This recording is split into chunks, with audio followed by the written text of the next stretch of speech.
Le journaliste Carlo Ketoou, dans un post sur sa page Facebook, partage une réflexion sur les différences de gestion du patrimoine historique entre l'Allemagne et le Togo. Lors de son visite à Trèves, en Allemagne, il a exploré la maison de Karl Marx et la cathédrale Saint-Pierre, des lieux qui préservent minutieusement leur héritage historique. En contraste, il souligne que le Togo, malgré des figures historiques importantes comme Sylvanus Olympio, manque de musées ou monuments pour honorer ses personnalités. Un dimanche inspiré de la Vieille République. J'ai passé le dimanche dernier à faire un petit tourisme à Trèves, Trier, ville historique allemande à 1 heure de Luxembourg. Je me permets de partager une petite anecdote de voyage avec vous. Au cours de cette escapade arrosée de bière, j'ai eu l'immense privilège de visiter la Karl Marx Haus, ce musée dédié à l'un des penseurs les plus influents de l'histoire moderne. La maison de Karl Marx est un lieu original, précieusement conservé, où chaque angle respire l'histoire, chaque objet rappelle des souvenirs de nos leçons d'histoire et de philosophie. Une attention minutieuse à la conservation du patrimoine du peuple germanique. J'ai également visité la grande cathédrale Saint-Pierre de la ville construite au XIe siècle mais intacte comme si elle datait d'hier avec sa richesse.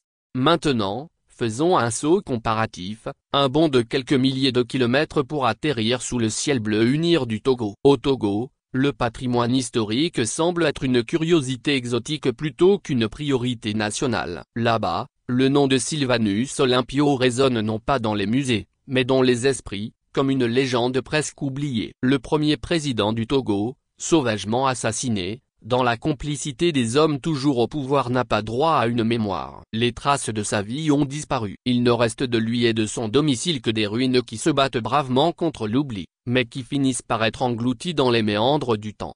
Au Togo, point de musée de renom, point de monument digne de ce nom pour honorer l'héritage de cet homme et d'autres braves héros. Vous ne trouverez pas un Karl Marx togolais pour Olympio. Non, non. Non. Pourquoi se soucier de l'histoire quand il y a des priorités bien plus chères? Après tout, il y a ce fameux fauteuil présidentiel de la Ve République, le véritable trésor national, qui doit être gardé avec beaucoup de soin, transmis de génération en génération comme un patrimoine sacré. Même pour son propre champion de lutte, le pouvoir n'est pas arrivé à réussir un projet de musée. Le musée Gnassingbé Eyadema initié après la mort du général est classé dans l'oubli. Le promoteur, l'un de ses fils jeté en prison depuis 15 ans et son contenu est rempli des ossements des gibiers de chasse comme si Eyadema avait été un célèbre chasseur. De pouvoir peut-être. Et pendant ce moment certains construisent des musées, en rapatriant les trésors historiques, érigent de géantes statues et préservent les mémoires dans les pays voisins.